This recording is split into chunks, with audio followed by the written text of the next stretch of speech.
busy day once again. Welcome back nga po pala sa aking channel, KaHubby. Ito guys, yung nakikita ninyo, ito ay coconut tree na chinap ko po guys, kasi ito ang gagamitin ko bilang DIY na center table piece. Yung ginagawa kong preparation para sa mga nalalapit namin event, kung alin yung mga pwede ko nang gawin, ginagawa ko na siya guys.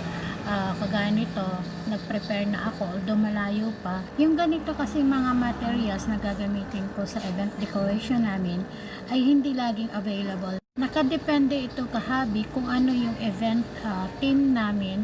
So, bali yun ang piniprepare ko kung wala kaming existing na materials na gagamitin para sa mga decorations. So, bago ako magpasimula, gusto ko munang i-welcome po ang mga bago lang sa aking channel at syempre yung magla-like, mag-share po at ng aking videos at syempre po magko-comment po, nasasagutan ko naman po kayong lahat. Pakidamay na rin po ang aking notification bell.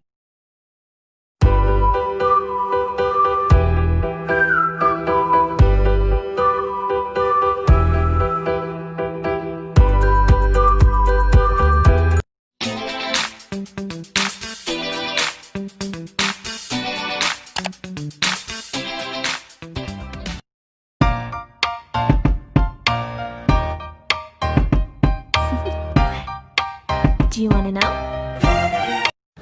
Ang una natin gagawin guys, gaya nito, bali mula sa pagkakachop niya, pakikinisin natin yung mga gilid niya. Ito yan, medyo rough pa siya. Tatanggalin natin yung mga nagkalat na mga excess na mga fiber ng coconut. Yung paglilinis natin guys, yung hindi natin iwawala yung pagiging natural na look niya, kailangan ganun pa rin lalabas. So maglilinis lang tayo ng mga kalat-kalat niya at konting pagpapakinis lang. So kakailanganan natin dito guys yung grinder equipment para naman madali ang pagpapakinis natin at matanggal talaga yung mga matatalas dito sa gilid. Yun, gagamitan natin ito hanggang makuha natin yung pinaka safe lang niya na makinis siya, malinis tingnan. Yun, ito ang gagamitin natin.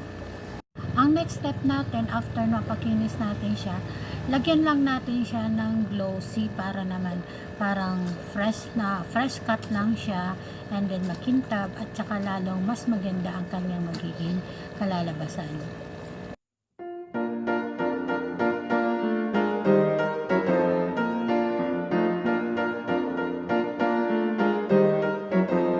Ito KaHubby, dagdag decoration ko na rin siya, pero pwede nyo sundin or pwede din namang hindi. So ito yung mga hydro balls kung tawagin. So bali magsusok lang ako nito sa tubig, hintayin natin siyang maging malaki.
tapos na yung ating centerpiece table, kung saan ginawa natin na in a few minutes lang natapos na natin siya. So ready na ito. Ang gagawin natin ito ay mga 20 to 25 pieces para ready na siya sa ating magiging next na wedding event po natin. So that's it guys. Sana nakapulot po kayo ng konting tips or kaalaman sa pag-share ko ng aking DIY